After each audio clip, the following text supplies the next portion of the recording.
ఆదాబ్ హైదరాబాద్లో చూస్తే ఆదాబ్ హైదరాబాద్లో భారీ వర్షాల దృష్ట్యా అధికారులు అలర్ట్గా ఉండాలి. రానున్న 72 గంటల్లో పలు జిల్లాలతో పాటు హైదరాబాద్లో భారీ నుంచి అతి భారీ వర్షాలు పడబోతున్నాయంట. సో అందరు ఎంప్లాయీస్కి, ఏది గవర్నమెంట్ ఎంప్లాయీస్ ఎవరైతే ఉంటారో ఈ ఎమర్జెన్సీ సర్వీసెస్ వాళ్ళందరి హాలిడేస్ కూడా క్యాన్సిల్ చేసిన పరిస్థితి కనపడుతుంది. సో కొంత సీరియస్గా ఉండబోతుంది పరిస్థితి అని చెప్తుంది గవర్నమెంట్. చూద్దాం మరి.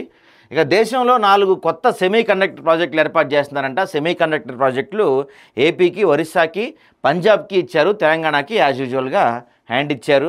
ఇక శిక్షాకాలం పూర్తయినా ఇంకా జైల్లోనే ఆగ్రహించిన అత్యున్నత న్యాయస్థానం. దీనితో శిక్షాకాలం పూర్తయితే వెంటనే విడుదల చేయాలి. కేంద్ర రాష్ట్ర ప్రభుత్వాలకు సుప్రీంకోర్టు ఆదేశం. సుఖ్దేవ్ పహల్వాన్ కేసు విచారణలో కీలక వ్యాఖ్యలు. ఇదేంటి అంటే కొంతమందికి కేసు పూర్తయిపోయినా, శిక్షాకాలం పూర్తయిపోయినా ఇంకా చాలామందిని జైల్లోనే ఉంచుతున్నారంట. దాని గురించి సుప్రీంకోర్టు కొంచెం సీరియస్ అయిన పరిస్థితి కనపడుతుంది. ఇక పౌరసత్వంగా ఆధార్ని గుర్తించలేం. మరి ఇంకెందుకు ఆధారు? నాలిక్ గీసుకోనిక. ఇప్పటివరకు మీరేగా అసలు నువ్వు ఇండియా సిటిజన్ అని తెలవాలంటే నీకు అత్యున్నత గుర్తింపు ఆధార్ కార్డుని పాన్ కార్డు లింక్ చేయాలి, పందారు చేయాలి, తొక్క చేయాలి, తోలు చేయాలి, మీరేగా చెప్పింది. మరి అలాంటిది నిన్న సుప్రీంకోర్టు ఆధార్ని పౌరసత్వంగా గుర్తించలేము అని చెప్పిందంటే ఇక మరేంటి ఇండియన్ సిటిజన్షిప్కి యొక్క క్రైటీరియా ఏంటి? అంటే ఏముంటే నేను ఇండియన్ సిటిజన్షిప్ని అవుతాను అనే దానిపైన క్లారిటీ ఇవ్వాల్సి ఉంది మరి గవర్నమెంట్. చూద్దాం ఏం చెప్తారో. ఇంకా దేశవ్యాప్తంగా 12,800 మంది శత్రు ఆస్తులు ఉన్నాయంట. ఎన్బీ ప్రాపర్టీస్ వేలం ద్వారా సర్కారుకు 107 కోట్ల ఆదాయం. మరి వేలం వేసేయండి తొందరగా.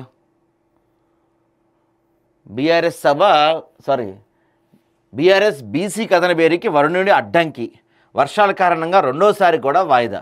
వర్షాల కారణంగా కాదు, పెద్దగా జనం లేక రాక, అంత బీసీల్లో అంత ఊపు లేక, పార్టీలో జన సమీకరణ చేసే నాయకుడు లేక, ఓ పక్కన కేసీఆర్కి హెల్త్ బాగాలేదు, ఓ పక్కన కవిత వెనకాల నుంచి పొడుస్తుంది, ఓ పక్కన కేటీఆర్ అంటే కేటీఆర్కి అంత సీన్ లేదు కాబట్టి ఈ జన సమీకరణ ఇవంతా అంత సీన్ లేదు కాబట్టి కేటీఆర్కి, అందుకే ఈ సభ పదే వాయిదా పడుతూ వస్తుంది అని చెప్తున్నారు. ఏదో అంటున్నారు కదా మేము ఎప్పుడు ఎన్నికలు వచ్చినా మేము తోపుతురులో అని చెప్పి సభే నిర్వహించలేకపోతున్నారు మీరు.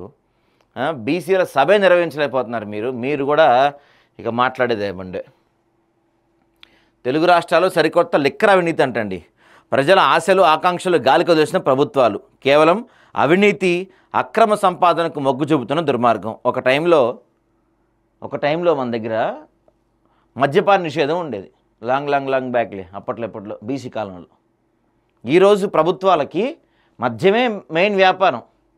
గవర్నమెంట్ నడవాలంటే మద్యం, గవర్నమెంట్ అప్పుల్లో ఉందంటే మద్యం, ఏదైనా సరే ఈ మద్యం మీద నడిపిస్తుంది. అయ్యో పాపం. అమెరికాలో హైదరాబాద్ విద్యార్థిని మృతి అంట. రోడ్డు ప్రమాదంలో శ్రీజవర్మ దుర్మరణం. భోజనానికి వెళ్ళి అనంతలోకాలకు. శోకసంద్రంలో తల్లిదండ్రులు. అయ్యో పాపం. జాగ్రత్తగా ఉండాలి. అంటే అమెరికా లాంటి ప్రాంతాలకు వెళ్ళినప్పుడు కొన్ని ప్రమాదాలు జరుగుతాయి, మనం ఏం చేయలేము. బట్ కొంచెం జాగ్రత్తగా ఉండండి మన వాళ్ళంతా అక్కడ. అసలే సిచ్యువేషన్స్ కూడా బాగాలేదు కదా. ఇది చూడండి, యాదవులను యాదవుడే ముంచుడాయే. గొర్రెల పథకంలో ఒక మాజీ మంత్రి భారీ కుంభకోణం. సుమారు 1000 కోట్ల ప్రజాధనం స్వాహ. మంత్రి పర్యవేక్షణలో ఓఎస్డీ కళ్యాణ్ కీలక పాత్ర. ఆ మధ్య దీని గురించి ప్రభుత్వం హడావిడి చేసింది కదా, మళ్ళీ పక్కన పెట్టేసింది. ఈ స్కామ్లో చాలా కథలు ఉన్నాయండి, చాలా ట్విస్టులు చాలా ఉంటాయి. అన్నీ కూడా మనం మాట్లాడదాం డీటెయిల్గా దాని గురించి. గొర్రెల స్కామ్ గుర్తుపెట్టుకోండి, చాలా స్కామ్లు ఉన్నాయి ఇంకా బీఆర్ఎస్వి. ఒక్కొక్కటి దిద్దాం బయటికి మనం. రైట్. ఇక ఈనాడు చూస్తే మనం ఈనాడులో ప్రధానంగా దంచికొట్టి దడ పుట్టించి భారీ వర్షాలతో వరంగల్ నల్గొండ జిల్లాల అతలాకుతలం. 2 మృతి, 1 గల్లంతు. సంగెం మండలంలో అత్యధికంగా 21.8 సెంటీమీటర్లు. మరో 3 రోజుల పాటు రెడ్ అలర్ట్ జారీ చేస్తున్నారు. బంగాళాఖాతంలో అల్పపీడనం పడిందంట. సో 5 డేస్ స్కూల్స్కి హాలిడేస్ ఇచ్చేయమని చెప్పి గవర్నమెంట్ చెప్తుంది. పరిస్థితి చాలా దారుణంగా ఉందండి. వరంగల్ కూడా హైదరాబాద్ లాంటిదే. ఏ విషయంలో అనుకున్నారు? ఒకప్పుడు తెలంగాణ కాదు, తెలుగు రాష్ట్రాల్లో అత్యధికంగా చెరువులు ఉన్న ఊరేదయ్యా అంటే వరంగల్, హైదరాబాద్. మొత్తం ఎక్కడ చూసినా చెరువులు ఉండేవన్నమాట. ఆ తర్వాత ఈ బడాబాబులు, రియల్ ఎస్టేట్ వాళ్ళు వీళ్ళందరూ చెరువుల్ని కుంటల్ని కబ్జా చేసేసి దోచుకున్నారు కాబట్టి నీళ్ళు ఇళ్ళలోకి వస్తున్నాయి. నీళ్ళు ఇళ్ళలోకి రావట్లా, మీరు ఇల్లే నీళ్ళలో కట్టారు. చెరువులను బూడ్చి కడితే ప్రకృతిని ఎంతకాలం మోసం చేస్తారండి మీరు? రిజల్ట్ ఇలానే ఉంటుంది. సో ఈ వామన్ రావు కేసు గుర్తుంది కదా అందరికీ, అప్పట్లో చాలా తీవ్ర సంచలనం రేపింది ఈ కేసు. వామన్ రావు దంపతుల హత్య కేసు సిబిఐకి బదలాయింపు చేస్తున్నారంట. ఇది ఒక పెద్ద రాజకీయ హత్య కేసు అని చెప్పి అప్పట్లో చాలా ఆరోపణలు వచ్చినాయి దానిపైన. ఇక నమ్మకం కోల్పోవటమే అసలు సమస్య. బీహార్ ఎస్ఐఆర్ వివాదంపై సుప్రీంకోర్టు వ్యాఖ్య. మరణాలు, తొలగించిన ఓట్ల వివరాలతో సిద్ధంగా ఉండాలని ఈసీకి సూచన. సో జాతీయ స్థాయిలో ఓట్ల చోరీ జరిగిందని చెప్పి మన రాహుల్ గాంధీ గారు చెప్తున్నారు. దీని గురించి ఒక పెద్ద ఎత్తున ఉద్యమం చేస్తున్నారు. కానీ ఎందుకో ప్రజలు పెద్దగా పట్టించుకుంటున్నట్లేరు దాన్ని. ప్రజలు అంత ఇంట్రెస్ట్ చూపిస్తున్నట్లేరు ఆ ఉద్యమం పైన. ఇదిగో ఓట్ల చోరీపై సినిమా ఇంకా ఉంది. ఆంధ్రజ్యోతిలో రాశారు ఇది. ఒక వ్యక్తికి ఒక ఓటు విధానం రాజ్యాంగానికి మూల స్తంభం. ఈసీ అమలు చేయటం లేదు, అందుకే మేము రాజ్యాంగ రక్షణకు పోరాడుతున్నామని రాహుల్ గాంధీ గారు చెప్తున్నారు. రాహుల్ గాంధీ గారు, మీరు ఈ ఎలక్షన్స్కి ముందు కూడా మీరు ఎంచుకున్న స్లోగన్ ఏంటంటే ఇంకోసారి బీజేపీ గెలిస్తే రాజ్యాంగాన్నే మార్చేయబోతుంది, కాబట్టి బీజేపీ హటావో దేశ్ బచావో అని చెప్పి మీరు పెద్ద ఎత్తున ప్రచారం చేశారు. బట్ అది వర్కౌట్ కాల. కులగణన అనుకున్నారు, అది వర్కౌట్ కాల. ఇప్పుడు మరి ఓట్ల చోరీ అనే ఒక అంశం తీసుకున్నారు. ఎంతవరకు వర్కౌట్ అయితే చాలు. దీంట్లో చాలా అంటే మీరు ఎవరైతే అంశాలు కొన్ని బాగానే ఉన్నాయి కానీ కొన్ని తిరిగి మీ వైపే చూపిస్తున్నాయి. వాటి గురించి మాట్లాడదాం మనం. ఫోటో అందరూ ఇదే వేశారు. వరంగల్ నగరంలోని హంటర్ రోడ్ సంతోషి మాతేరే నివాస ప్రాంతాల్లో భారీగా చేరిన వరద నీరంట. బాబా, రోడ్ల మీద కూడా వచ్చేసింది కదా మొత్తం. ఇదంతా చెరువై ఉండొచ్చు, గతంలో ఒక పెద్ద చెరువై ఉండొచ్చు. ఆక్రమించేసి ఫ్లాట్లు వేసేసారు. ఏమైంది, వర్షం వస్తే నీళ్ళు ఆటోమేటిక్గా ఆబ్వియస్లీ అటు పోయి కూర్చున్నాయి.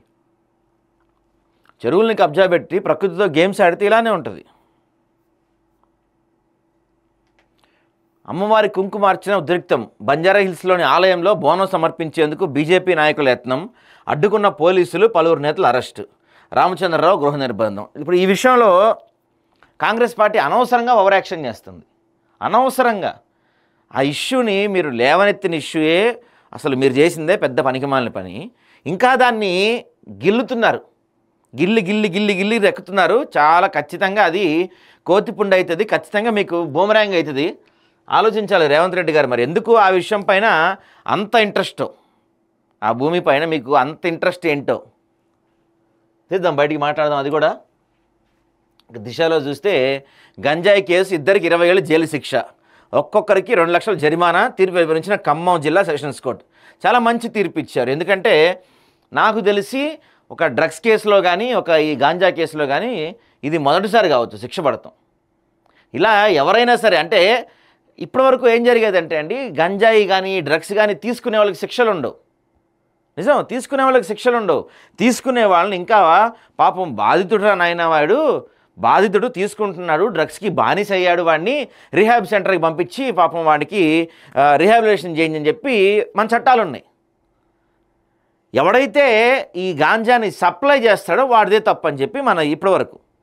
కానీ తీసుకునేవాడిది కూడా తప్పే. సప్లై చేసేవాడికి తప్ప 100% దాంట్లో డౌట్ లేదు. బట్ తీసుకునేవాడికి కూడా రిహాబ్ తర్వాత, రిహాబ్తో పాటు కానీ జైలు శిక్ష వేయాలి, లేకపోతే కఠినంగా ఉన్న చట్టాలు అమలుపరచాలి. అప్పుడు అరే గాంజా తీసుకొని దొరికితే ఎంత భారీ శిక్ష ఉంటుందా వామ్మో అని చెప్పి కొంత భయం ఉంటుంది యూత్లో. ముఖ్యంగా ఈ 15 ఏళ్ల పిల్లోళ్ళు, 16 ఏళ్ల పిల్లోళ్ళు, ఈ ఇంటర్ డిగ్రీ పిల్లలు ఎక్కడ చూసినా గాంజాలు అసలు ఎట్లా దొరుకుతుందో వాళ్ళకి ఆశ్చర్యం అండి. మనకి ఈ కొత్తిమీర, కరివేపాకు దొరికినంత ఈజీగా వాళ్ళకి గాంజా దొరుకుతుందంట. ఏదో తెలంగాణలో ఈగలను ఒకటి పెట్టారు, బట్ అంత పెద్దగా వర్కౌట్ అవుతుంటే నాకేం కనపడతలేదు. తెలుగు రాష్ట్రాల్లో, ఏపీలో కానీ తెలంగాణలో కానీ ఈ డ్రగ్స్కి వ్యతిరేకంగా పెద్ద పోరాటం ఏదో చేస్తున్నట్టు గవర్నమెంట్ సీరియస్గా ఉన్నట్టు నాకేం కనపడతలేదు. 2 రాష్ట్రాల్లో గవర్నమెంట్ ఏదో ఊరికే పైన ఓవర్ యాక్షన్ చేస్తుంది తప్ప సీరియస్గా వీటిపైన ఎక్కడ దృష్టి పెడుతుంది నాకైతే కనపడతలేదు ఎక్కడ కూడా. సో ఇదే ఈ ఫోటో ఏంటి ఇలా చేశారు వీళ్ళు, సుప్రీంకోర్టుని టిల్ట్ చేశారు 8th చాట్ల. ఆధార్ పౌరసత్వానికి రుజువు కాదు. ఇది చాలా పెద్ద వార్త యాక్చువల్లీ. అసలు ఇది చాలా పెద్ద బ్రేకింగ్ న్యూస్ ఇది. ఇప్పుడు ఇంతవరకు మనందరం మన పౌరసత్వం ఏందిరా భయ్ అంటే ఆధారో లేకపోతే ఓటర్ ఐడియో లేకపోతే పాన్ కార్డ్ అనుకుంటూ వచ్చాం మనం. ఏవి కాదంటున్నారు. మరి ఏంది మన రాజ్యాంగం ఇంకా అంటే మన సిటిజన్షిప్కి ఎవిడెన్స్ ఏంటి మరి, అది కూడా చెప్పాలి కదా సుప్రీంకోర్టు. సిటిజన్షిప్ ఎవిడెన్స్గా పరిగణించలేం, కానీ దాని ప్రామాణికతను పరిశీలించడం అవసరం. సుప్రీంకోర్టు స్పష్టీకరణ, ఎస్ఐఆర్ గణాంకాలతో సిద్ధంగా ఉండాలని ఈసీకి సూచన. ఇప్పుడు ఏముందండి, ఈ రోహింగ్యాలు కావచ్చు, మన ఓల్డ్ సిటీలో కావచ్చు, బెంగాల్లో కావచ్చు, ఓ 10,000 ఇస్తే ఎన్ని ఆధార్ కార్డులు కావాలంటే అన్ని ఇస్తారు. ఎన్ని ఆధార్ కార్డులు కావాలంటే అన్ని ఇస్తారు తెలుసా. ఆధార్ కార్డు ఇస్తారు, ఒకే మనిషి 2-3 పాన్ కార్డులు ఇస్తారు, ఓటర్ ఐడీలు ఇస్తారు, చాలా కథ ఉంది. కరెక్టే మీరు చెప్పింది. బట్ దానిపైన సరే ఇప్పుడు రెండు వైపులా ఉన్నాయి. మరి ఏంటి సిటిజన్షిప్కి ఏంటి ఇంకా నుంచి అంటే ఏది ఉంటే నా దగ్గర ఫలానా కార్డు, ఏ కార్డు ఉంటే నేను ఇండియన్ సిటిజన్ని అని నాకు గుర్తింపు వస్తుంది. స్పందించాలి కేంద్ర ప్రభుత్వం, చాలా సీరియస్ అంశం ఇది. 3 పార్టీలకు 3 ఎప్పటికప్పుడు సంచలన ఆరోపణలతో ట్రెండింగ్లో ఉన్నారంట. 3 పార్టీలు ఎవరు? ఏదేంటి? బీఆర్ఎస్ను కవిత, కాంగ్రెస్ను రాజగోపాల్ రెడ్డి, బీజేపీకి రాజాసింగ్. కరెక్ట్, 3కి 3 వీళ్ళ పార్టీలో ఈమె పార్టీ కొంచెం దూరంగా ఉంటుంది. ఈమె ఆల్మోస్ట్ లేదని చెప్పుకోవచ్చు. ఈయనైతే రిజైన్ చేశాడు. ఈయన పార్టీలో ఉంటూనే టైం దొరికినప్పుడల్లా ఆయన ముందు మైక్ పెట్టినప్పుడల్లా రేవంత్ రెడ్డిని వేసుకుంటూ ఉన్నాడు ఆయన.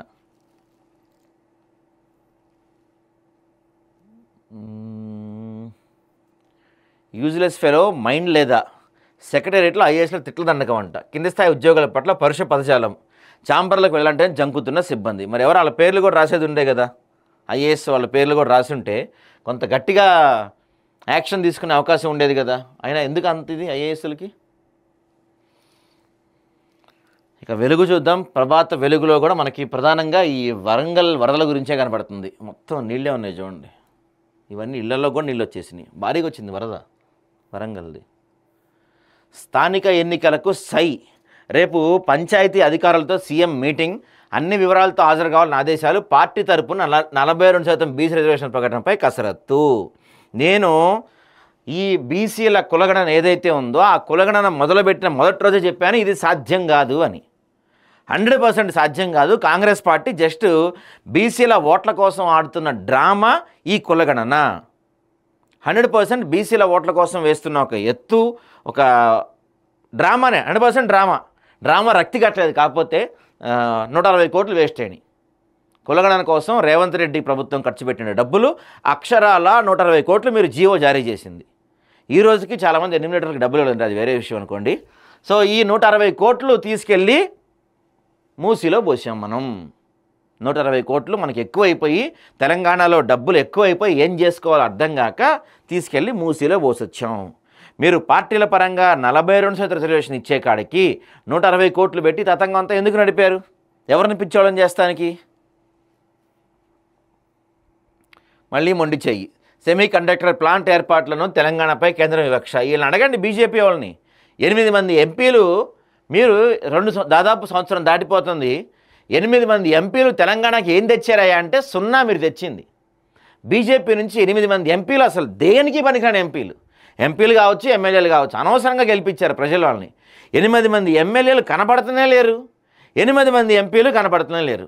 ఏమన్నా ఉపయోగం ఉందా మీ వల్ల? మీ ఎంపీల వల్ల ఏమన్నా కొంచెం అన్నా, అదే ఏదన్నా ఆలయం ఇష్యూ కానీ, గుడి ఇష్యూ కానీ, లేకపోతే ఏదైనా హిందువుల ఇష్యూ కానీ అయితే ఎగేసుకుంటా ముందుకు వచ్చి ఓట్ల కోసం డ్రామాలు చేస్తారు. కానీ బీజేపీ వాళ్ళు నిజంగా తెలంగాణ రాష్ట్రానికి అవసరమైన ఒక్కటన్నా తేగలిగారా మీరు? పేరుకి ఇక్కడ 2 కేంద్ర మంత్రులు ఉన్నారు మళ్ళీ తెలంగాణ నుంచి, దేనికో అర్థం కారాళ్ళు. వామన్రావు దంపతుల హత్య కేసు సిబిఐకి ఉత్తర్వులు జారీ చేసిన సుప్రీంకోర్టు. ఈ కేసులో సమగ్ర దర్యాప్తు అవసరమనే వ్యాఖ్య. మర్డర్కు సంబంధించిన వీడియోలు, పత్రాలు అందేలా ఆదేశాలు. పిటిషనర్కు భద్రత కల్పించాలని కూడా సూచన చేస్తున్నారట. సింధు వదలకపోతే యుద్ధం తప్పదు. పాక్ నేత బిలావర్ భుట్టో హెచ్చరిక. భారత్ ఓడించేందుకు ఐక్యంగా ఉండాలని పాక్ ప్రజలకు పిలుపు. రిలయన్స్ ఆయిల్ రిఫైనరీని పేల్చేస్తాం. ఈ పిచ్చోళ్ళు వీళ్ళకి ముదిరింది బాగా. అంటే ఇప్పుడు మాట్లాడుతున్న ఈ మాట ఏదైతే ఉందో, పాకిస్తాన్ నోటి నుంచి వచ్చే ప్రతి మాట వాళ్ళ మాట కాదు. అది వాళ్ళకి అంత సీన్ లేదు. పాకిస్తాన్ వాళ్ళకి మొన్న యుద్ధం చిన్న ట్రైలర్ వేసినప్పుడే మీ కాళ్ళు పట్టుకుంటాం రాబాయ్, మమ్మల్ని వదిలేయండి, యుద్ధం ఆపండి అని చెప్పి మన కాళ్ళ బేరానికి వచ్చిన వీళ్ళు ఈరోజు ఎంత మాట్లాడుతున్నారంటే ఎవరి పొగరు చూసుకొని, ఎవరి అండ చూసుకొని మాట్లాడుతున్నారు వీళ్ళంతా. అంటే ఆ ట్రంప్ గాడు అండ, ఆడో సైకోగాడు. ఆ సైకోగాడు ఏం చేస్తున్నాడంటే వీళ్ళని రెచ్చగొడుతున్నాడు. ఇండియా పైన యుద్ధానికి పోండి, ఇండియా పైన యుద్ధానికి పోండి అని. ఇండియా పైన యుద్ధంకి పోతే వాడికి ఏంటంటే ఆనందం, ఒక ఇండియా పాకిస్తాన్ యుద్ధం అంటే 1 డేలో 2 డేస్లో అయిపోదు, సుదీర్ఘకాలం నడిచింది. ఎందుకంటే రష్యా ఉక్రెయిన్ లాంటి యుద్ధమే సంవత్సరాలు నడుస్తూనే ఉంది. సంవత్సరాలు ఒక యుద్ధం నడిచిందంటే ఏం జరిగిద్దంటే ఆ దేశం యొక్క ఆర్థిక వ్యవస్థ కుదేలైపోద్ది. సో భారతదేశం యొక్క ఆర్థిక వ్యవస్థ కుదేలైపోతే హ్యాపీగా అమెరికా ఎంజాయ్ చేయొచ్చు అనమాట. ఇప్పుడు ఎందుకంటే ఈ జీడిపిలో ఇండియా వరల్డ్ టాప్ 3లోకి వెళ్ళబోతుంది గ్రోత్ రేట్లో. అది ట్రంప్ తట్టుకోలేకపోతున్నాడు. ఏదో విధంగా ఇండియాని దెబ్బ కొట్టాలి, ఏదో విధంగా ఇండియాని కాళ్ళ బేరానికి తెచ్చుకోవాలి అనేది ఆ సైకో గడి ఆలోచన. అంత ఈజీ కాదు ఆడు అనుకునేది. రైట్, ఇక స్వేచ్ఛలో చూద్దాం. స్వేచ్ఛలో రాష్ట్రంపై వివక్ష ఇంకెన్నాళ్ళు, మరోసారి తెలంగాణకు మొండి చేయి, లక్నోకు మెట్రో ఆమోదం, హైదరాబాదుకు అన్యాయం, సెమీ కండక్టర్ ప్రాజెక్టులో నిరాశే అన్నాడుగా మన ముఖ్యమంత్రి. చోటాభాయ్ బడే భాయ్ అనేది చెప్పొచ్చాడుగా అప్పుడు పోయి. మరి ఏమైంది, ఎందుకు ఇవ్వలేదు పాపం? కథ ఏంటి, ఎందుకు ఇవ్వలేదు? దీనికి పంచాయతీలో మార్పులు లేవు, గత రిజర్వేషన్లే కొనసాగింపు, ఎన్నికల నిర్వహణపై దృష్టి, 2 రోజుల్లో సీఎం సమావేశం, 42% ఇస్తామన్న కాంగ్రెస్, 17న పిఎస్సి కీలక సమావేశం. దీని గురించి మనం చాలా డీటెయిల్డ్గా డిస్కస్ చేయాలండి. బీసీల ఓట్ల కోసం, బీసీలను దొంగ దెబ్బతీయడం కోసం తీసుకొచ్చిన ఒక ఎమోషన్ డ్రామా ఈ కథ అంతా. దీన్ని ఎక్స్పోజ్ చేద్దాం మనం డీటెయిల్గా, మీకు చెప్తాను దాని గురించి. ఇదిగో పాపం బీఆర్ఎస్ కలిసి రాని బీసీ రాగం, రెండోసారి కరీంనగర్ సభ వాయిదా, వర్షాల నేపథ్యంలో వాయిదా వేసామంటున్నారు చెప్తున్నారు, కానీ యాక్చువల్గా అంత సీన్ లేదు. జనం రాక పాపం, జనం వస్తలా, బీఆర్ఎస్కి జనం వస్తలా, అయిపోయింది బీఆర్ఎస్ పనిక. ఇక నమస్తే తెలంగాణ చూద్దాం. నమస్తే తెలంగాణలో అదానికి మోదీ రక్ష, ఆప్తమిత్రుని కాపాడుతున్న ప్రధాని నరేంద్ర మోడీ, న్యూయార్క్ న్యాయస్థానంలో యుఎస్ ఎస్సీసీ స్టేటస్ రిపోర్ట్ అంట. చూద్దాం దీని గురించి ఒకసారి. తెలంగాణపై బీజేపీ వివక్ష, తాజాగా సెమీ కండక్టర్ ప్రాజెక్టులోనూ అన్యాయం. ఇప్పుడు 2 వార్తలు ఎందుకు రాశారంటే వీళ్ళు నమస్తే తెలంగాణలో ప్రధానంగా మొత్తం రాష్ట్ర వ్యాప్తంగా కూడా బీజేపీలో బీఆర్ఎస్ విలీనం కాబోతుంది అని ఒక వార్త జనాలు బలంగా విశ్వసిస్తున్నారు. మొత్తం జనం అందరూ అనుకుంటున్నారు. సో కాబట్టి అది నిజం కాకూడదు, జనాలు అనుకోకూడదు. ఇప్పటికే మనకి జనం దూరం అయిపోయారు, ఇక బీజేపీలోకి విలీనం అయిపోతున్నాం అనే వార్త కూడా బలంగా జనాల్లోకి వెళ్తే ఇక ఆయంత కూడా ఉండరని చెప్పి ఒక జనాల్ని డైవర్ట్ చేస్తానికి రాసిన వార్తల్లా కనబడుతున్నాయి. కానీ రాష్ట్రం మీద అంత ప్రేమ ఏడుంది వీళ్ళకి? 7 రోజుల్లో బండి క్షమాపణ చెప్పాలంట అండి, లేకుంటే సివిల్ క్రిమినల్ చర్యలు తప్పవంట. మంచి విషయం, చాలా అద్భుతంగా చేశారు కేటీఆర్ గారు. మీరు లీగల్ నోటీస్ పంపించారు బండి సంజయ్కి, అదే చేత్తో లీగల్ నోటీస్ కవిత గారికి కూడా పంపండి ఒకసారి. ఎందుకంటే కవిత గారు కూడా ఆరోపణలు చేశారు, ఫోన్ ట్యాపింగ్ జరిగి ఉండొచ్చు, జరిగిందేమో, కేసీఆర్ అయితే అట్ట చేయడు, ఆయన చుట్టూన్న దయ్యాలు చేసి ఉండొచ్చేమో, మా ఇంట్లో కూడా చాలామంది ఫోన్ ట్యాప్ అయిందని చెప్పారు, అయినా ఈ ఫోన్ ట్యాప్ చేయడం దరిద్రంగా అని చెప్పి కవిత డైరెక్ట్గా అంది. మరి కవితకి ఎందుకు నువ్వు నోటీస్ పంపట్లేదు? క్రిమినల్ నోటీస్ కానీ నువ్వు చెప్పిన సివిల్ చర్యలు కానీ కవితపై ఎందుకు తీసుకోవటం లేదు? కవితకు కూడా నోటీస్ పంపు సార్, నువ్వు ఒకసారి కవితకు కూడా నోటీస్ పంపితే ఆలోచిద్దాం మనం. నిన్న ఇది ఒక దొంగతనం జరిగింది, పట్టపగలే దోపిడీ. ఈ ఖజానా జ్యువెలర్స్లో సినిమా స్టైల్లో వచ్చి గన్నులు పెట్టి బెదిరించి దొంగతనం చేశారని దొరికిపోయినట్టున్నారు మళ్ళీ వాళ్ళు. 3 రోజులు బయటికి రావద్దు, హైదరాబాద్ వాసులకు హైడ్రా హెచ్చరిక. నాకు తెలిసి ప్రపంచంలో ఎక్కడా కూడా వర్షం పడుతుంది బయటికి రావద్దని చెప్తున్న రాష్ట్రం మందే కావచ్చు. ఎటని చెప్తారా వర్షం పడుతుంది బయట రాకండి అని? అట్లున్నాయి పరిస్థితులు. మరి ఏం చేస్తాం మన దగ్గర? కోడిగుడ్ల టెండర్లో 600 కోట్ల కుంభకోణం, ఇదైతే వాస్తవం. ఈ వార్త అయితే 100% వాస్తవం. కోడిగుడ్ల స్కామ్ జరుగుతుంది. ఈ మిడ్ డే మీల్స్ స్కూల్ పిల్లలకి, అంగన్వాడీలకి మిడ్ డే మీల్స్ ఏదైతే ఉందో ఆ మిడ్ డే మీల్స్లో ఈ కోడి పెట్టే ఫస్ట్ గుడ్డు చిన్న గుడ్డు ఉంటుందంట. అది తినకూడదు యాక్చువల్గా. అయితే ఆ చిన్న గుడ్డు తక్కువ రేటుకి వస్తుంది. అదొక స్కామ్, అది భారీ స్కామ్ అది. మరి ఏం మాట్లాడుతుందా గవర్నమెంట్ దాని గురించి? మహేష్పై మేడం గుస్సా అంట, పార్టీని విస్మరించి ముఖ్యనేత నీడలా మారని ఆగ్రహం. ముఖ్యనేత ఎందుకు, రేవంత్ అని చెప్పి రాస్తే అయిపోద్ది కదా. ఇది పార్టీ క్రమశిక్షణ నియమాలకు విరుద్ధమని హెచ్చరిక. జనహిత పాదయాత్రలో టీపీసీసీ చీఫ్ తీరుపై అసంతృప్తి. పాదయాత్రను తనకు ఆపాదించుకోవటం.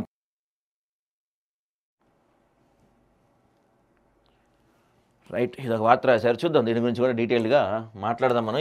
ఈ పత్రికలో నేను చెప్పేది ఏంటంటే అండి, ఖచ్చితంగా ఈ పత్రిక తెలంగాణ దీని ఏంటో నమస్తే తెలంగాణ పత్రిక ఏదో ప్లాన్ చేస్తుంది, 100% ఏదో ప్లాన్ చేస్తుంది. కేటీఆర్ లేకపోతే ఈ పత్రిక వాళ్ళు ఎవరన్నా ప్లాన్ చేస్తున్నారో తెలియదు, కానీ బీఆర్ఎస్ని ఏమన్నా భూస్థాపితం చేసే ప్లాన్లో ఉన్నారేమో అనుమానం. ఎందుకంటే వీళ్ళు చేపట్టిన 14వ తారీఖున రేపు జరగాల్సిన కరీంనగర్ బీసీ సభ వాయిదా పడింది, వర్షాల కారణంగా వాయిదా పడిందని చెప్పి అన్ని పేపర్లు రాసినాయి వీళ్ళు తప్ప, బీసీ సభ వాయిదా పడింది అని. మరి ఎందుకు వీళ్ళు రాయలేదు? చూద్దాం, చాలా అంశాలు ఉన్నాయి, అన్నిటి గురించి డీటెయిల్డ్గా మాట్లాడదాం మనం. ఇప్పటివరకు ఒకసారి అన్నీ